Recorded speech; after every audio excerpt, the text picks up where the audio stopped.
l'harmonie entre les conjoints. Dans une relation, l'amour s'épanouit au lieu d'être trouvé. Si les gens ne faisaient que faire des efforts, la plupart des unions conjugales seraient couronnées de succès. Si les gens étaient plus sensés, pourrait avoir un mariage heureux avec la plupart des gens. La cause principale de la plupart des mariages qui ne prospèrent pas réside dans le manque de dévouement de la part des gens. La profondeur de votre connaissance de quelqu'un est déterminée par le temps que vous avez partagé ensemble. Si j'étais obligé d'associer ma vie à celle de quelqu'un au hasard, je m'en contenterai seulement avec le passage du temps où il est possible de vraiment connaître votre partenaire. Calculez votre score en additionnant vos réponses, puis en divisant le total par 9.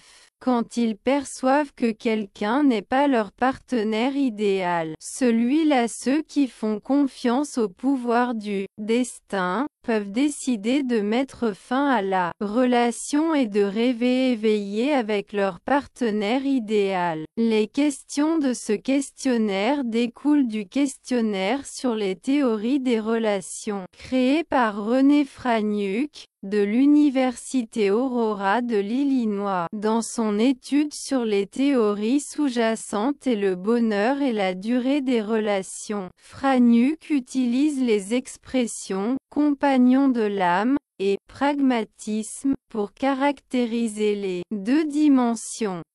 Certains experts utilisent les mots « destination » et « expansion » pour expliquer des dimensions similaires. En examinant les résultats obtenus, si vous avez été surpris par un score élevé dans la croyance de trouver votre âme sœur, ne vous découragez pas. Franiuk soutient que la plupart des gens sont enclins à une approche plus pratique, mais il y en a encore beaucoup qui continuent à croire qu'ils trouvent leur moille orange. En entendant parler de ces théories, ils se froissent souvent le nez devant la notion de demi-orange, en raison de son apparent manque de base scientifique.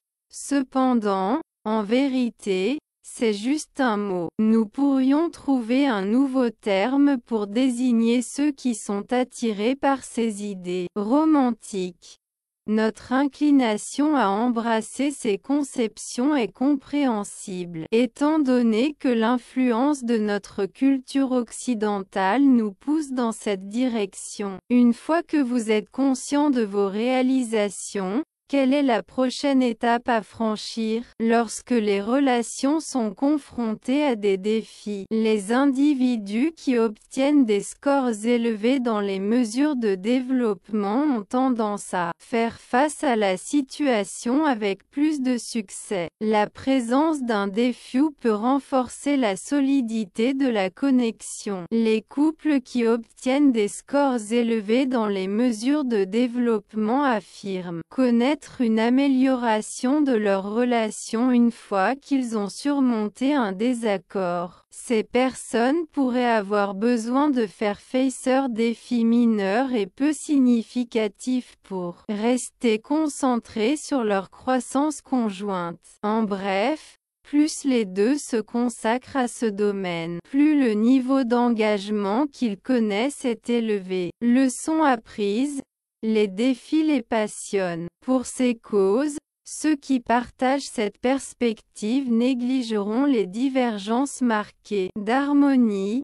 Pour eux, celles-ci se développent au fil du temps, et c'est là qu'ils doivent collaborer ensemble. Au contraire, ceux qui ont une foi inébranlable dans le destin subissent des effets négatifs, qui peuvent être nuisibles. Ce n'est pas si impeccable. Surtout au début d'une relation, l'existence d'un obstacle peut accélérer la séparation, car ceux qui font confiance au destin découvrent que leur partenaire idéal n'est pas aussi parfait qu'ils le pensaient.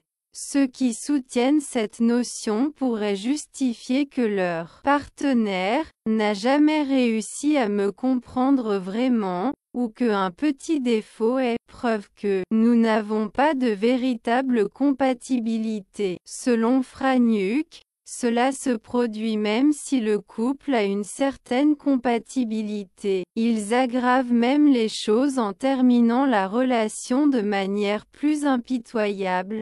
Ceux qui font confiance à l'amour authentique sont plus susceptibles de s'évaporer mystérieusement, en contournant la communication jusqu'à ce que leur partenaire cesse de les chercher. C'est peut-être parce qu'ils ne considèrent pas que le sacrifice en vaut la peine.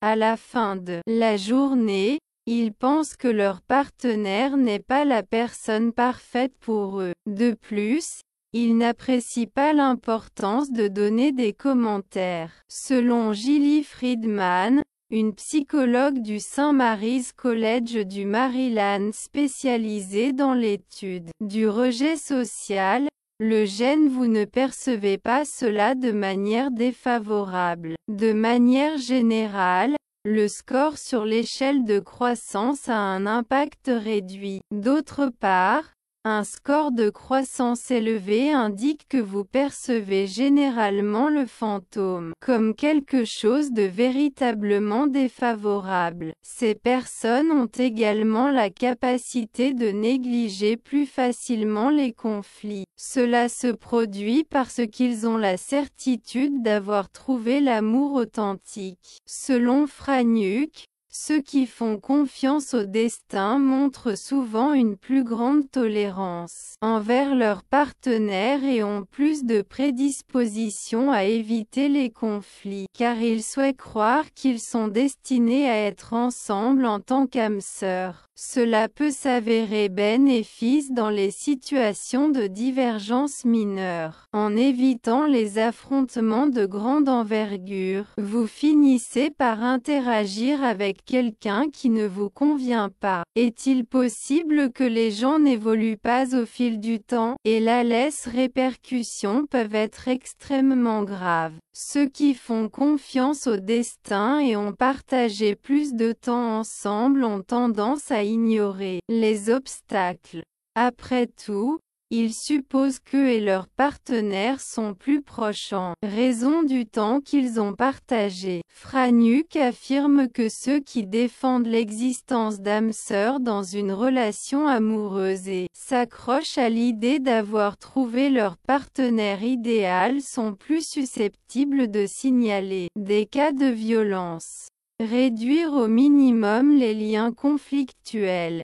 Il y a même ceux qui perçoivent des indices inquiétants et s'effondrent. Certaines personnes sont conscientes qu'elles ont choisi le mauvais partenaire, mais elles choisissent de maintenir la relation pour des raisons financières. En raison de leur foi dans le destin, ils finissent des haines écrasantes une plus grande tolérance, ce qui les expose à des situations à risque. Il n'est pas nécessaire que les théories s'excluent les unes des autres. Selon les spécialistes, le changement s'avère être une tâche ardue. Si, dès le plus jeune âge, vous croyez à l'existence des âmes sœurs, vous conservez probablement cette conviction indéfectible au fil des ans. Ces théories ont des racines profondes. Pendant la période allant de 20 à 30 ans, notre personnalité a tendance à rester constante. Selon Franiuk, comme la personnalité, la création de liens se façonne depuis l'enfance, car les enfants forgent leur perception à partir des relations qui les entourent. Cependant, les deux théories ne se contredisent pas. Friedman affirme qu'il est possible de faire confiance aux relations lorsque les deux partenaires travaillent ensemble, mais aussi à l'idée qu'il y a une personne parfaite pour chacun. Ils sont peu de personnes qui ne sont pas d'accord avec la notion qu'il est possible de grandir ensemble dans une relation. Nous avons encore la possibilité de modifier la façon dont nous communiquons ces convictions. Nous assions que nos expériences précédentes influencent dans la façon dont nous faisons face aux nouveaux liens. Par conséquent, le fait de croire en l'existence d'un partenaire destiné ne justifie pas la fin soudaine de vos relations sans justification. Vous pourriez même choisir de ne pas faire aucun effort, en pensant que vous et votre partenaire ne vous marquez pas. Selon les spécialistes, avoir une compréhension plus approfondie de nos inclinations romantiques peut nous aider à surmonter les défis naturels qui se posent dans nos relations amoureuses. Avez-vous remarqué le contenu audiovisuel récent que nous avons publié sur notre compte YouTube? Point d'interrogation. Ne manquez pas une seule vidéo en vous abonnant à notre chaîne. Croire au véritable amour peut vous faire ignorer à la fois le positif et le négatif, ce qui peut parfois être préjudiciable à votre relation. Avez-vous déjà parlé à vos amis de vos problèmes dans votre mariage et ils vous ont dit que vous ne devriez pas vous inquiéter? Avez-vous déjà regardé quelqu'un de votre groupe d'amis s'impliquer dans une relation qui, selon vous, ne fonctionnera pas? Les experts de l'esprit humain ont trouvé 2 mesures qui affectent la façon dont nous commençons et entretenons des relations. L'une des mesures est de savoir dans quelle mesure nous apprécions les premières impressions et les signes de compatibilité, et l'autre est la possibilité de faire face à des problèmes dans les relations. Il se réfère aux idées que nous avons sur les relations. Même si nous ne les mentionnons pas, nous pouvons avoir le sentiment que nous sommes plus ou moins enclins à croire au véritable amour, mais nous n'en parlons généralement pas avec les autres ou n'en sommes pas conscients. Lorsque nous commençons de nouvelles relations, ces 2 esclés ensemble peuvent indiquer si nous avons tendance à éviter de parler des problèmes avec notre partenaire, à chercher des défauts là où il n'y en a peut-être pas et à disparaître sans explication. Les différences dans ces attitudes cachées peuvent également nous aider à comprendre pourquoi accent aigu. Parfois nous ne comprenons pas les décisions matrimoniales des autres. Pour savoir où vous vous trouvez à ces échelles, vous pouvez effectuer les 2 tests que nous avons mentionnés aujourd'hui. Pensez-vous qu'il est possible de tomber amoureux à première vue? Ou dans l'amour qui se renforce avec les années? La mesure du couple idéal. Répondez aux questions suivantes en utilisant les chiffres de 1 à 7. Le numéro 1 signifie que vous êtes totalement en désaccord et le numéro 7 que vous êtes tout à fait d'accord. Le succès d'un mariage dépend du fait que les gens sont compatibles les uns avec les autres. Il y a quelqu'un dans le monde qui est idéal, ou presque idéal, pour moi. Dans les mariages, beaucoup de gens trouvent un lien profond et étroit avec votre partenaire au lieu de le créer. Il est très important que mon partenaire et moi nous aimions après notre mariage. Je ne pourrais pas épouser quelqu'un si je n'étais pas amoureux de cette personne. Il n'y a pas une personne parfaite pour chacun. J'espère que la personne que j'épouserai à l'avenir sera la meilleure que j'ai jamais rencontrée. Trouver un partenaire parfait est une perte de temps. La plupart des mariages ne fonctionnent pas parce que les gens ne sont pas compatibles les uns avec les autres. Souvent,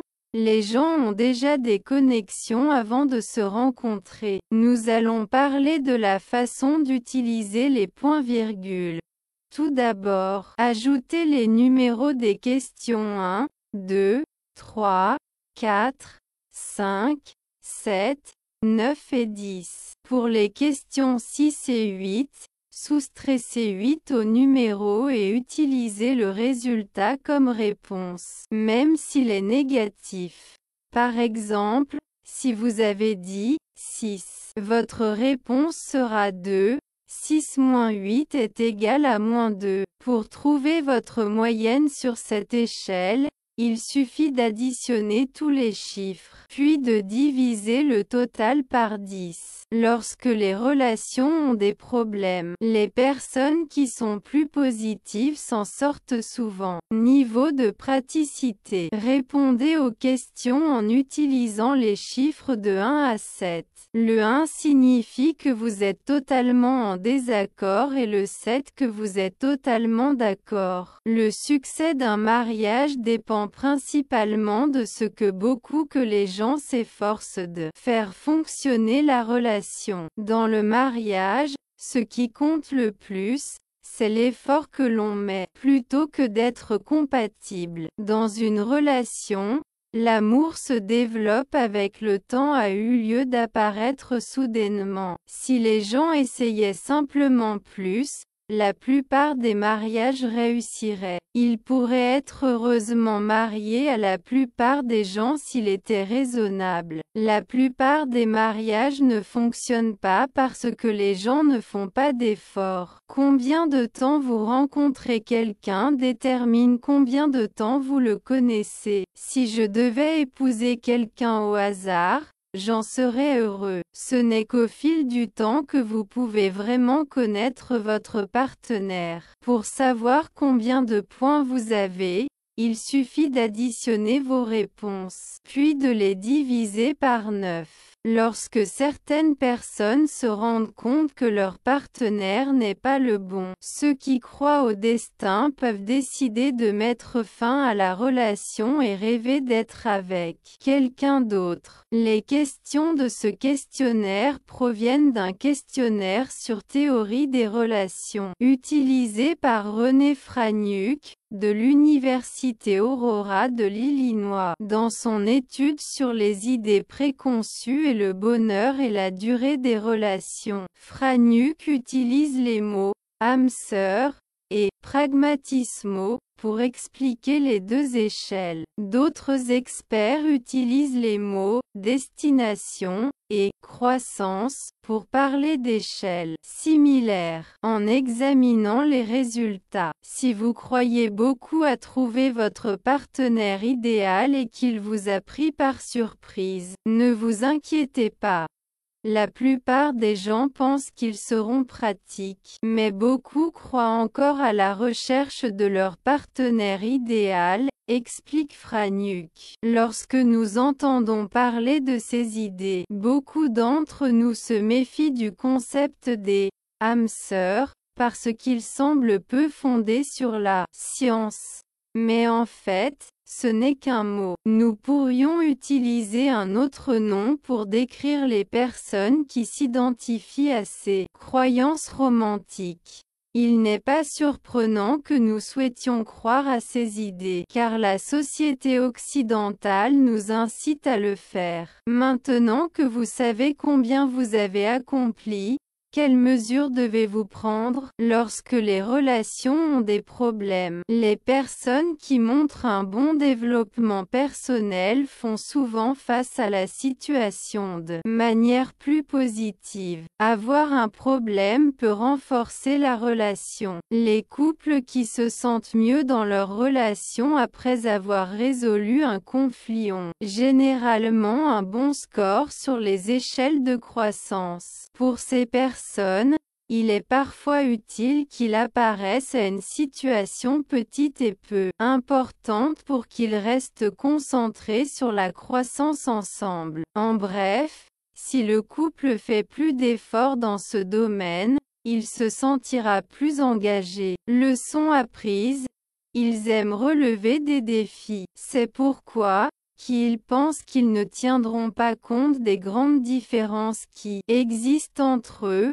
Pour eux, cela se réalise avec le temps, et c'est ce sur quoi ils doivent collaborer ensemble. D'autre part, les gens qui font beaucoup confiance au destin pueden éprouvent des effets négatifs. Ce n'est pas parfait, surtout au début d'une relation. Si un problème survient, cela peut conduire à la séparation. Les personnes qui croient au destin se rendent compte que leur partenaire idéal, elle, n'est pas aussi parfaite qu'ils le pensaient. Ceux qui soutiennent cette idée peuvent dire que leur partenaire ne m'a jamais vraiment compris, ou qu'un petit problème est le signe que nous ne nous adaptons pas vraiment. Cela se produit même si le couple s'entend bien, selon Franiuk. De plus, ils mettent généralement fin à la relation de manière plus difficile. Les personnes qui croient au véritable amour disparaissent souvent sans dire pourquoi, évitant le contact jusqu'à ce que leur partenaire cesse de les chercher. Peut-être que c'est parce que je ne marche pas san que ça vaut la peine d'essayer. En fin de compte, ils pensent que leur partenaire n'est pas parfait. Ils ne comprennent pas non plus pourquoi il est utile de donner des opinions. Ils ne le considèrent pas comme mauvais, déclare Gilly Friedman, une psychologue du St. Mary's College du Maryland qui enquête sur le rejet social. Le score sur l'échelle de croissance a un faible impact global. D'autre part, si vous obtenez un score de croissance élevé, vous considérerez probablement le fantôme comme une très mauvaise chose. Les gens peuvent également négliger les problèmes plus facilement. C'est parce qu'ils sont sûrs d'avoir trouvé le véritable amour. Selon Franiuk, les personnes qui croient au destin sont souvent plus compréhensives envers leur partenaire ET, préfèrent éviter les discussions parce qu'ils veulent penser que cette personne est la bonne. Cela peut être bon pour les petites différences d'opinion, mais si vous essayez d'éviter les problèmes graves, vous vous retrouvez avec quelqu'un qui ne vous convient pas. Les gens ne peuvent-ils pas changer? Et les mauvaises choses qui peuvent arriver sont très sérieuses. Les personnes qui croient que tout est écrit et qui ont été ensemble depuis longtemps ignorent souvent les problèmes. En fin de compte, ils croient qu'eux et leurs partenaires sont plus appropriés parce qu'ils sont ensemble depuis longtemps. Selon Franiuk, les personnes qui pensent avoir trouvé leur partenaire idéal sont souvent plus susceptibles de signaler la violence dans une relation amoureuse, réduisent les problèmes dans les relations. Certaines personnes remarquent même des signes de danger et ont peur. Certaines personnes savent qu'elles sont avec le mauvais partenaire, mais pour des raisons d'argent, elles choisissent de rester avec leur mari. En croyant au destin, les gens deviennent plus tolérants, ce qui peut les amener dans des situations dangereuses. Les théories ne se contredisent pas nécessairement. Les spécialistes affirment également que le changement est compliqué. En bref, si vous pensez à trouver votre partenaire idéal dès votre plus jeune âge, il est probable que vous garderez toujours cette croyance. Ces idées sont très populaires. Entre les 20 et à 30 ans, notre façon d'être ne change pas grand-chose. Selon Franiuk, tout comme la façon dont nous sommes. La façon dont les enfants construisent des relations commence dès leur plus jeune âge, en s'appuyant sur les relations qu'ils voient autour d'eux. Mais les deux théories ne se contredisent pas. Friedman dit qu'il est possible que les relations s'améliorent lorsque les couples travaillent ensemble, mais qu'ils croient toujours à trouver la bonne personne pour eux. Pas beaucoup de gens n'est pas d'accord avec l'idée qu'il est possible de grandir ensemble dans une relation. Nous pouvons encore modifier la façon dont nous communiquons ces idées. Nous espérons que ce que nous avons vécu dans le passé nous aidera à mieux faire face aux nouvelles relations. Donc, croire à trouver votre partenaire idéal ne signifie pas que vous devez mettre fin à vos relations sans expliquer. Ou vous pouvez même éviter de faire des efforts parce que vous pensez que vous et votre partenaire ne conviennent pas l'un à l'autre. C'est pourquoi, d'accord doux avec les experts. Mieux connaître nos propres préférences en matière d'amour peut nous aider à surmonter les problèmes qui surviennent dans nos relations amoureuses. Avez-vous regardé les nouvelles vidéos que nous avons téléchargées sur YouTube? Inscrivez-vous sur notre chaîne. Croire en l'amour authentique peut conduire à ignorer à la fois les aspects positifs et négatifs, ce qui peut entraîner des conséquences néfastes pour votre relation. Avez-vous déjà partagé vos difficultés matrimoniales avec vos amigos et avez-vous reçu de l'opinion qu'il n'était pas nécessaire de s'inquiéter? Avez-vous vu quelqu'un de votre cercle social s'impliquer dans une relation qui, de votre point de vue, semble vouée à l'échec? Les psychologues sont allés identifier deux échelles qui ont un impact sur notre façon de commencer et de maintenir des relations. La pertinence accordée aux premières impressions et aux premiers signes d'affinité est évaluée, tandis que l'autre considère la capacité de faire face à des difficultés dans les relations. Il se réfère aux théories sous-jacentes dans les relations interpersonnelles qui ne sont généralement pas verbalisées. On peut considérer de manière intuitive que certaines personnes sont plus inclinées que d'autres à croire en l'existence du véritable amour. Cependant, ce sujet est rarement abordé ouvertement dans des conversations avec d'autres personnes et on n'en est pas pleinement conscient lors de l'établissement de nouvelles relations. Les deux escalases dans leur ensemble peuvent indiquer si vous avez tendance à éviter la communication sur les problèmes avec votre partenaire, à rechercher des imperfections inexistantes et à disparaître sans justification, également connu sous le nom de ghosting. Les disparités dans ces attitudes implicites, ils peuvent également faciliter la compréhension des raisons pour lesquelles les décisions matrimoniales de tiers sont souvent incompréhensibles pour nous. Pour déterminer votre position sur ces échelles, vous pouvez effectuer les deux évaluations dont nous discutons aujourd'hui ici. Vous croyez au concept de tomber amoureux à première vue, ou dans l'amour qui se renforce au fil des ans? Le classement du couple idéal. Répondez aux questions suivantes utilisando une échelle de 1 à 7, où le numéro 1 indique « complètement en désaccord » et le numéro 7 « tout à fait d'accord ». 1.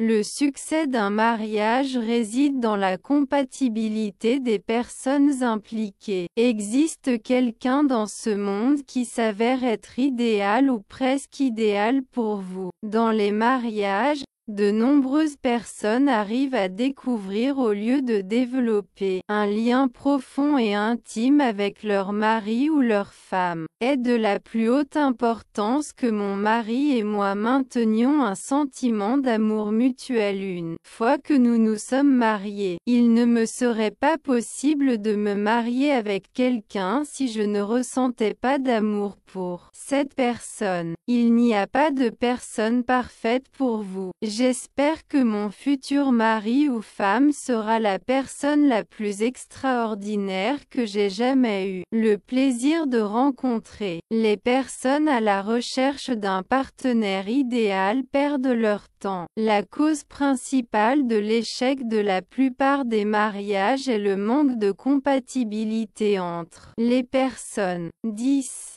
Les liens entre les personnes sont souvent établis avant leur rencontre. Procédons à l'ajout de signes de ponctuation. Tout d'abord, effectuez l'opération d'addition avec les numéros correspondant aux questions 1, 2, 3, 4, 5, 7, 9 et 10. Pour les questions numéro 6 et numéro 8, effectuez l'opération de soustraction en divisant la valeur par 8 et utilisez le résultat obtenu en réponse, qu'il s'agit d'un nombre négatif. Par exemple, Si vous avez répondu avec le numéro 6, votre réponse sera 2. 6 moins 8 est égal à moins 2. Veuillez faire la somme de tous les chiffres, puis diviser le total entre 10 pour calculer sa moyenne sur cette échelle. Lorsque les relations sont confrontées à des défis, les personnes qui présentent un niveau de maturité émotionnelle plus élevé ont tendance à être plus positives. Échelle de pragmatisme. Répondez aux questions suivantes en utilisant une échelle de 1 à 7, où le numéro 1 indique « complètement en désaccord » et le numéro 7 « tout à fait d'accord ». 1. Le succès d'un mariage repose principalement sur l'effort que vous et votre partenaire consacrez à la réussite de la relation. Dans le domaine du mariage, le dévouement est plus pertinent que l'affinité. Dans une relation, le sentiment d'amour se développe avec le temps au lieu d'apparaître soudainement. Si les gens se consacraient correctement, la plupart des mariages seraient couronnés de succès. Vous pourriez épouser la plupart des gens de manière heureuse, à condition qu'elles agissent raisonnablement. La principale cause de l'échec de la plupart des mariages est le manque d'engagement de la part des gens. La profondeur de sa connaissance d'une personne est déterminée par la durée de sa relation avec elle. Si je devais épouser n'importe qui, je me contenterais. Ce n'est qu'au fil du temps qu'il est possible de vraiment connaître son conjoint. Pour connaître sa ponctuation N, je vous suggère d'additionner toutes vos réponses puis de les diviser par 9. Lorsqu'une personne reconnaît que son partenaire n'est pas son âme sœur, ceux qui croient au concept de « destin » peuvent décider de mettre fin à la relation et commencer à imaginer une vie à côté de quelqu'un d'autre. Les questions de ce questionnaire ont été tirées du questionnaire sur les théories des relations développé par René Franiuk, de l'Université Aurora de l'Illinois. Dans son étude sur les théories implicites et la satisfaction et la durée des relations, Franiuk utilise les termes « couple idéal » et « approche pratique » pour désigner les deux échelles.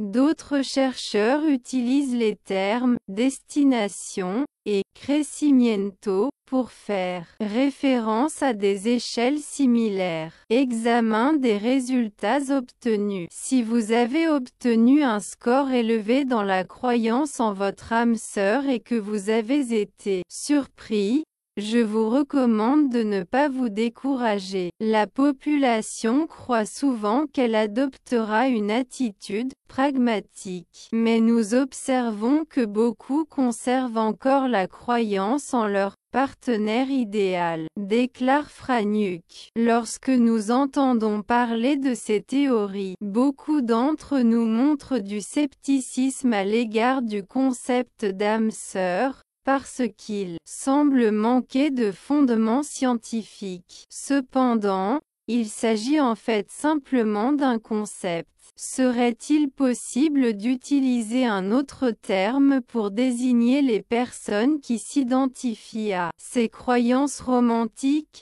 Nous, il est surprenant que nous souhaitions croire en ces idées, étant donné que notre culture occidentale exerce une pression dans cette direction. Une fois que vous avez pris connaissance de vos performances, quelles sont les mesures à prendre lorsque les relations sont confrontées à une étape compliquée? Les personnes qui obtiennent des scores élevés sur les échelles de développement sont généralement plus performantes. La présence d'une difficulté peut renforcer la stabilité de la relation. Les couples qui obtiennent des scores élevés dans les mesures de développement indiquent qu'ils subissent une amélioration de leur relation après avoir résolu un désaccord. Pour ces personnes, il est possible qu'il soit nécessaire que des difficultés mineures et de peu de soulèvements pour qu'ils maintiennent leur concentration sur le progrès ensemble. En bref, plus le couple se consacre à cet aspect, plus son niveau d'engagement sera élevé. Leçon apprise. Les gens aiment relever des défis. Par EST les raisons, ceux qui soutiennent cette opinion négligeront les différences significatives de compatibilité. Pour eux, cette harmonie se développe avec le temps et c'est à cela qu'ils doivent collaborer. Au contraire, ceux qui ont une ferme croyance en le destin subissent certaines conséquences potentiellement néfastes, pas tout à fait parfait, surtout dans les premiers instants d'une relation. L'apparition d'un conflit peut provoquer la séparation, car les personnes qui croient au destin se rendent compte que leur partenaire idéal, parfait, n'est pas aussi parfait qu'ils le pensaient. Les partisans de cette idée peuvent faire valoir que leur conjoint ne les a jamais vraiment compris ou qu'un petit défaut est la preuve qu'ils ne sont pas vraiment compatibles. C'est ce qui se passe même lorsque le couple est tout à fait compatible, selon Franuk. De plus, ils mettent généralement fin à la relation de manière plus abrupte. Ceux qui croient en l'amour véritable ont tendance à s'absenter sans justification, en évitant la communication jusqu'à ce que leur partenaire cesse de les chercher. C'est peut-être parce qu'ils ne considèrent pas que le sacrifice en vaut la peine. Enfin, ils pensent que leur partenaire n'est pas l'idéal. De plus, ils ne perçoivent pas l'utilité de fournir des commentaires. Selon Gilly Friedman, psychologue de St. Mary's College du Maryland, spécialisée dans l'étude du rejet social, les gens ne perçoivent pas cela de manière défavorable. La score sur l'échelle de croissance a un impact réduit dans l'ensemble. D'autre part, un score élevé en croissance indique qu'il a tendance à percevoir le phénomène paranormal comme quelque chose de vraiment défavorable. Ces personnes ont également tendance à négliger les conflits plus facilement. C'est parce qu'elles sont convaincues d'avoir trouvé l'amour authentique. Selon Franuk, les personnes qui ont foi dans le destin ont tendance à montrer une plus grande tolérance envers leurs conjoints et sont plus disposées à éviter les conflits, car ils veulent croire que cette personne est leur partenaire idéal. Cela peut s'avérer bénéfique pour résoudre des divergences mineures. Cependant, en évitant les situations importantes, vous finissez par interagir avec des personnes qui ne sont pas bénéfiques pour vous. Est-il vrai que les gens ne connaissent pas de changement dans leur comportement ou leur attitude au fil du temps, et les répercussions peuvent être extrêmement graves? Ceux qui croient au destin et ont été ensemble pendant une période prolongée ignorent souvent les défis. Par la suite, il est présumé qu'eux et leurs partenaires sont plus proches en raison de l'étendue du temps qu'ils ont partagé ensemble. Efer Aniuk affirme qu'il a été observé que ceux qui défendent l'existence d'âmes sœurs dans une relation amoureuse, sur la base de la croyance d'avoir trouvé le partenaire idéal, sont plus susceptibles de signaler des cas de violence. Ils réduisent les relations conflictuelles. Certaines personnes perçoivent même des signes inquiétants et se sentent dépassées. D'autres personnes sont conscientes qu'elles entretiennent une relation avec la personne inadéquate, mais pour des raisons financières, elles choisissent de continuer avec leur partenaire. En raison de sa croyance dans le destin, les gens ont tendance à développer une plus grande tolérance, ce qui peut les conduire à des situations à risque. Les théories ne doivent pas nécessairement être exclusives les unes aux autres. Les experts soutiennent également qu'il est difficile d'effectuer des modifications. En bref, si vous croyez en l'existence d'âmes sœurs dès votre plus jeune âge, vous conserverez probablement cette croyance tout au long de votre vie. Ces théories ont une grande influence profondément enracinée. Entre 20 et 30 ans, notre personnalité a tendance à être assez constante. Et tout comme le développement de la personnalité, la formation de relations se déroule dès le plus jeune âge. Les enfants construisent leur conception sur la base de les relations qu'ils observent autour d'eux, selon Franiuk. Cependant, les deux théories ne sont pas incompatibles les unes avec les autres.